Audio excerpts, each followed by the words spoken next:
CNN. So I'm in my car. I'm listening to MSNBC, so I don't know who the hell I'm listening to. But, MSNBC is clearly the most biased. CNN is also extremely biased in this. They're afraid. People are so afraid of the left, of the civil rights, leadership. People are so afraid that if you somehow acknowledge that the state has no case, that you're a racist. But anyway, so this guy is saying that he's talking about the conservatives, and he's saying how it's so racist because he says conservatives, white conservatives, normally they would be very pro the police, right? Well, first of all, the police seem to think Zimmerman is innocent. Looking at the witnesses, all the police are, pretty much are in agreement that it was self-defense. But be that as it may, he says that the conservatives are usually anti-crime, against crime, and he says that they would normally be all in favor of the state. They would want Zimmerman in jail because they're conservatives, and now for some reason they're all bleeding heart liberals, and the reason is because of race. I mean, this stuff is amazing, that the reason that the conservatives are not wanting to lynch George Zimmerman had nothing to do with his race or Trayvon's race. They are against crime. The criminal in this case was Trayvon Martin. Trayvon Martin is the one that attacked George Zimmerman. George Zimmerman shot him in self-defense. Those are the facts. And the racist elements are coming from the left. Unfortunately, they're coming from the black community, the liberal community. They're the ones that are making this about race. It's got nothing to do with race. And the fact that George Zimmerman is Hispanic, English is his second language. So the left is saying that the conservative whites are a bunch of bigots. But, we just here in this case, we're trying to pick the lesser of the two evils because, we got a Hispanic killing a black. So, that shouldn't even be a problem for us racists, right? So, it just is like, hey, this is good news, right? But apparently now we have to say, well, who was the killer? It was I guess we're not as bigoted against Hispanics as against blacks. So, but if it was a Hispanic that was killed by a white, well then we would come to we would support the white guy because, he's, what is the hierarchy? What if the guy was Chinese? Where do Asians stand in all this hierarchy of bigotry? I mean, would the white conservatives, would they favor the Asian guy over the Hispanic or the Hispanic over the Asian? I mean, I've never seen this list of hierarchy of, who beats who as far as bigotry. I mean, where do we have the most prejudice to the least? So I know next time someone is charged with murder, I know which race I need to side with. I mean, the fact is the only people looking at race are the people who are ignoring the facts and trying to, portray Trayvon Martin as some kind of choir boy, and George Zimmerman as some kind of, vigilante out to kill people, martial arts expert, Rambo. I mean, we had the guy that owns his gym testify that when he showed up at the gym a year ago, he was 200 pounds of fat. He had no muscle, no athletic skills, wasn't an athlete as a kid. He didn't have any martial arts training. He was trying to lose enough weight and work on his balance just so he can talk about maybe eventually train for martial arts. He was trying to better himself. But, whereas Trayvon Martin was an athletic kid, football player, got into lots of fights for sports fighting, liked to beat people up. I mean, these are the facts of the case. He smoked pot. I mean, if anybody was, was more likely to start a fight, but you have to ignore all of this evidence. And why would you ignore it? It's all race. It's all about race. But here's where this guy really brought it home, right? Because this guy on MSNBC, he said, this is just like OJ. He said that white people were just rushing to judgment. They all assumed OJ was guilty because he was black.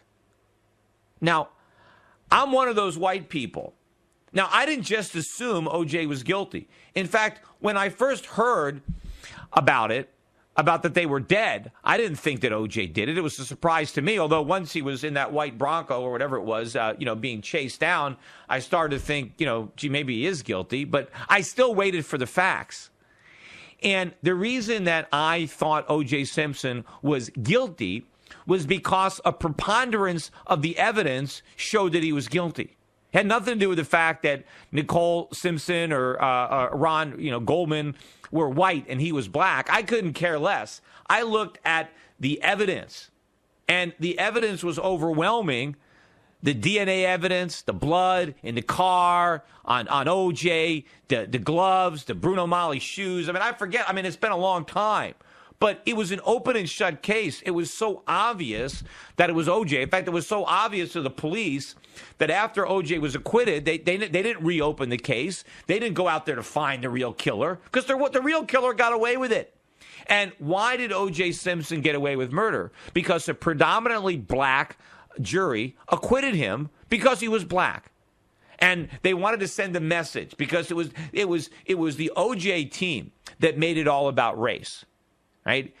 And now you got some guy saying it's O.J. Simpson all over again because us white people are condemning a black person without knowing the facts. No, it's the left that is exonerating a black person without knowing the facts. They exonerated O.J., and now they're doing the same thing with Trayvon, or now in reverse with Zimmerman, where they want to convict somebody even though the facts are overwhelming that the person they're trying to convict is innocent of the crime he's charged. He's as innocent, Zimmerman is as innocent of murder with respect to Trayvon as O.J. Simpson was as guilty of murder back then. But the left is still blind. They're colorblind. And, of course, they're saying that it's the conservatives that are the racists. Look in the mirror. The biggest racists in this country are on the left. They're not all racist, but that's where the real racism lies. I'm going to play a little bit of sound. This is from CNN recovering the George Zimmerman trial. And this is with respect to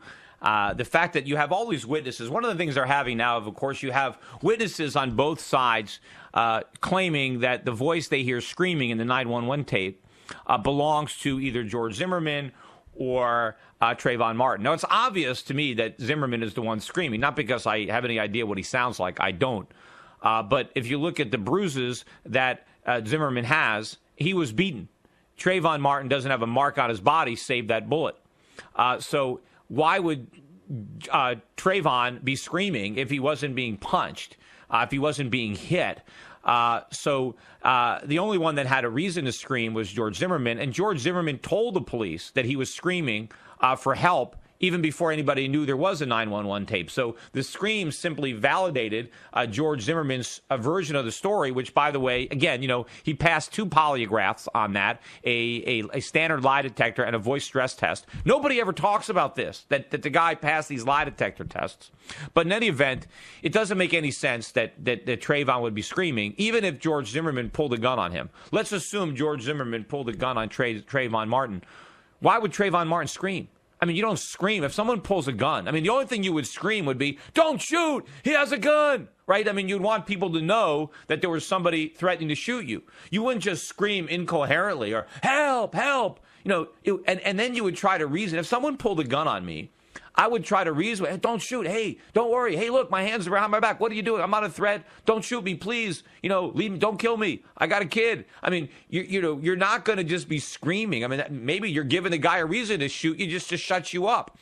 So you're not going to scream. There'd be no reason for Trayvon Martin to be screaming, given the facts. But nevertheless, his parents are either lying or they're just so hopeful that the parents come on, or the brother and the mother come on, and they say, "Oh yeah, that's Trayvon screaming. We know it for sure." But meanwhile, the father, when he first heard it, said it wasn't his son, and I believe he was being honest when he said it wasn't being his son. I believe he's lying now when he goes on the stand and says that he never said that, because now these 2 policemen supposedly are lying, because 2 policemen testified they heard him say that wasn't his son, and now he's saying he never said that. So in other words, these 2 policemen just lied. Why? Well, I guess because they're racists, right? They've got no incentive other than justice, and apparently they're all perjuring themselves because they like Hispanics more than blacks, right? That's what's going on. But I think that the father committed perjury here, but nobody cares. These witnesses, if anybody else alleges that, well, you must be a racist if you think that if they were white. And I thought they were committing perjury, I would say the same thing. But I think a lot of the Zimmerman witnesses who are saying that they can tell that it's George, I have a hard time believing they can tell, but they know that, they're listening to it, and they know that it's either George or the other guy. And it probably sounds enough like George that they can say yes. And again, it makes so sense, because who else would it be? There is no reason for Trayvon Martin to have been screaming. There's no possible. They're saying he's pleading for his life not to be shot. But as I said, no one points this out. Nobody would do that. You don't scream at the top of your lungs if someone's threatening to shoot you. Again, if you're going to scream at all, it's don't shoot. Stop. Don't shoot me. He's got a gun. That's never said. The only way you scream like that is if you're just getting beaten senseless, which is what was going on during that time. But somebody on CNN finally came up with a reason to explain maybe it was George Zimmerman screaming after all. But listen to what this CNN anchor, I don't know what the is, came up with a reason to say, well, yeah, maybe it was George Zimmerman screaming, but listen to why. It's cut number 16. Earlier, we heard from Leanne Benjamin. She was another friend of George Zimmerman. And one of the things that she said is that she knew him because they were involved in these political campaigns. And she had heard George Zimmerman, as she said, whooping it up, kind of like these screams of joy, if you will, or rallies during these campaigns, these political campaigns. And she was asked about the 911 tape. And she said, yes, that's George Zimmerman's voice, a cry for help, if you will.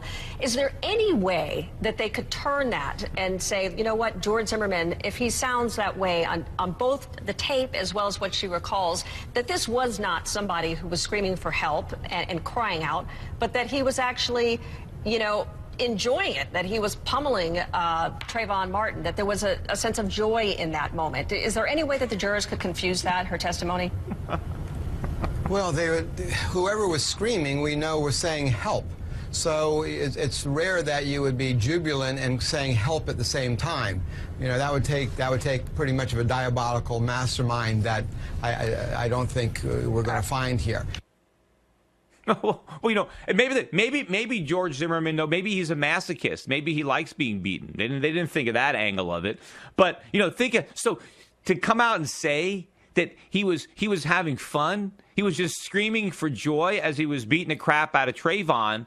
Now, first of all, again, Trayvon doesn't have any marks on his body, so how is he beating him if the only mark he has on his body is the gunshot? But, even if he was beating him, why would he be screaming for help? Did he need help beating him?